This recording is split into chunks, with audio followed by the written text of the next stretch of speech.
Welcome back. Would you like to know how to influence when you don't have any authority? Well, that's what this video is all about. I build influencers, and I'm going to teach you how you can build influence.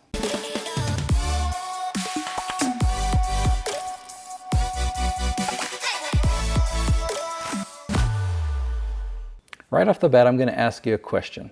Why do you want influence? Why do you want to be an influencer? Okay, knowing your why is critical.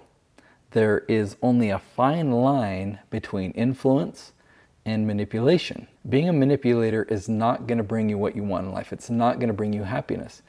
Influence, when we have a purpose of serving people, making the world a better place, influencing the world for good, that's what this video is about. So I hope that you can really get into your core and figure out what is your why. Why do you want to be an influencer?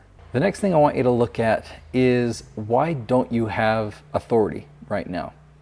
I mean, if you don't have authority, then when you talk to somebody, you don't have any credibility. They don't have any reason to believe you or to follow you. So why don't you have any authority? Have you just not had enough time to prove yourself yet? The biggest way that I found to build my influence is to build a track record of success over time. It takes time. It took me a lot of time. Now I'm known as a YouTube producer. I've got several channels that have made it really, really big, and I've got that track record of success. But rewind 5-6 years ago, I still had my strategy, but I didn't have that track record. I would tell people about my services. I would tell them my pricing, which then was much lower than it is today, and I couldn't get new clients. My strategy was solid.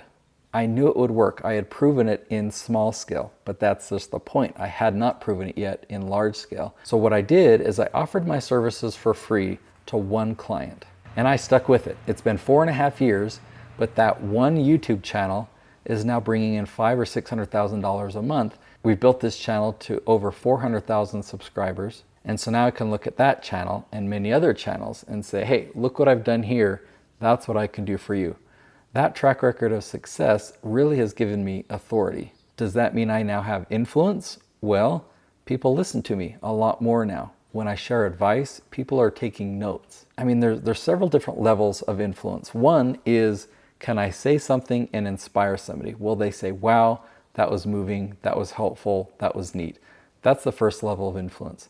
Second level of influence is if they actually take action. So several days later, whether I talk to them in person or whether they hear me speak from the stage, do they implement it? Do they actually take action on what I taught them? That's the second level of influence. Now, what if they get results from it? So if I teach them something, I inspire them, they take action, they implement the things that I taught, and then they end up getting results. They make a sale, they grow their company, they grow their following on YouTube.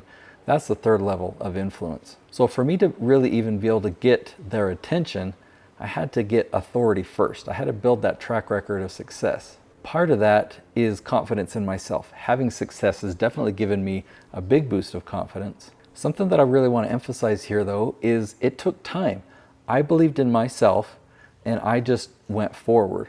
And it's taken me several years to get to the point that I'm at right now. But I am an influencer now. People look to me, they follow my advice, they want to buy my programs, and they pay a much higher price for my services now. All right, so let's talk about you. What is your expertise? Right, you've got expertise. There's experiences that you've had, you've learned life's lessons, and you want to be an influencer using your expertise. Okay, who could you serve? Who could you offer your services to for free?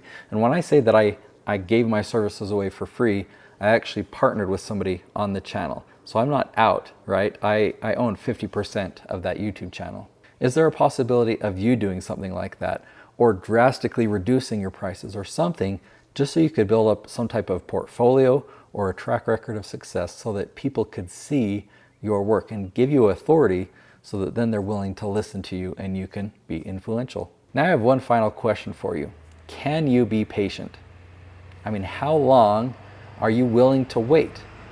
How long are you willing to work and put in the effort, years and years, in order to build that track record of success? I mean, influence is worth it, but most people don't have what it takes. They're not willing to put in that time, and they're not willing to be patient. I hope you enjoyed this episode. In the comments below, please share why you want to be an influencer. I will read them and I'll correspond with you there. Be sure to subscribe, of course, and we'll see you tomorrow.